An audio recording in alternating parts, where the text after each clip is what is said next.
We principally rehabilitate a whole range of people that come through the doors, really, whether it be the leading professional jockeys through to the apprentice jockeys. We see a lot of the retired jockeys that come through with all manner of ailments, as well as that supporting the local racing community, so the work riders, stable staff, farriers, so a whole host of people really that come through the doors with a range of conditions, from quite serious, complex injuries that have been sustained from falls through to chronic pain and mobility issues. So that's principally what we do here.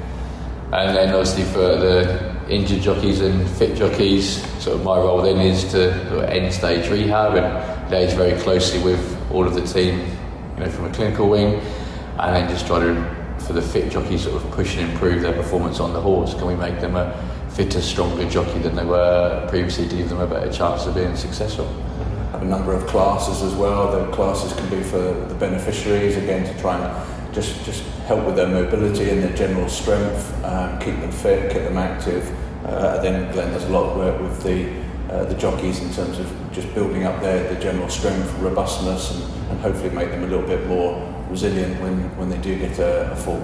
Which will inevitably happen. The odds are just not in their favour, so if we can restrict the time that they have off when they have fallen, then they can obviously get back to doing what they love fast, and they can sort of keep doing what they want to do then.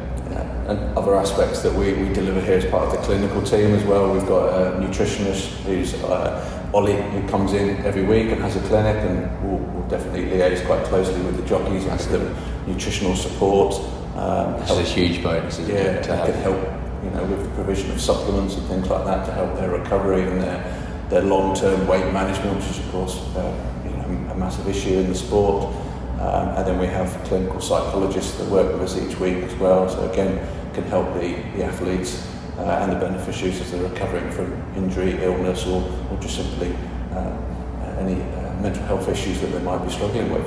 And then we even have the liaison team around that also, so for these guys, that the support's not just limited to injury and rehabilitation. If they need help with financial stuff, they're struggling at home, mental health wise, and so we have that liaison team that can help support the jockeys with almost anything that they need to do. It's a phenomenal service that we can offer.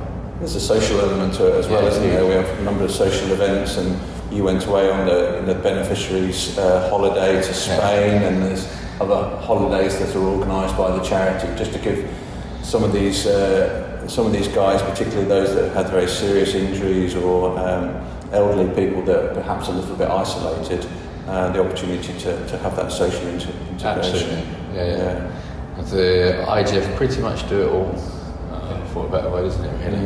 Yeah, it's pretty diverse in terms of the services that the charity is able to provide. So I think it's very easy to think about the professional jockeys that have had the big fall at the weekend.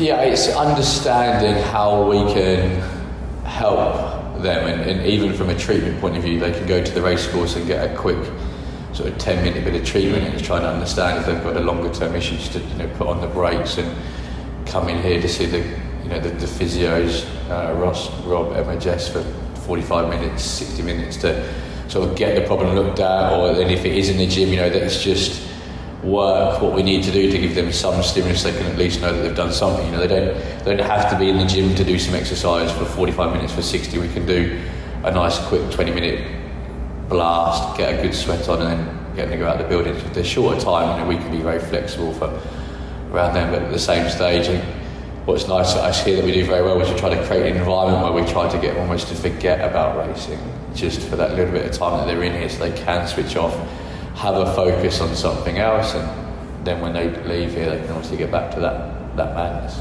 And obviously, when they do get a time loss injury, one of our principal roles will be to try and get them back as quickly as they can, so that they don't miss large swathes of time and the important rides that may well bring with it. So they're usually very well engaged when they are injured in terms of trying to get in here, using the pool, using the facilities regularly to make sure they get themselves back as quickly as can. But also when they get back, they're in a good state. They're nice and strong. They're able to perform to a good level. And that's key as well. Yeah, that's like the injuries are opportunity for us. These guys are so hectic day-to-day, that when you start to then say to somebody they've got 8 weeks off or 12 weeks off, this really allows us to sort of formulate a proper plan on where they feel they've been weak physically and strong physically, to just develop those so that when they return from that injury they can be the jockey 2.0, a better version than they were beforehand. And again, the guys and girls, they're just very fortunate that they've got a facility like this. We can have somebody come in and do a hydrotherapy session with Ross, then they can go and have some treatment with Emma, and then they can come into the gym with myself, and then they can go and see Ollie for the nutrition, and they could do that every Monday to Friday if they wanted. They could get an exceptional level of service for what they have, and there's not many other sporting organisations where they can have that. Certainly not funded funded by the general public. It's all funded by donations from the public, and without that, we're not able to deliver what we're able to do. We wouldn't be here without that. So, we're always very grateful and mindful of that.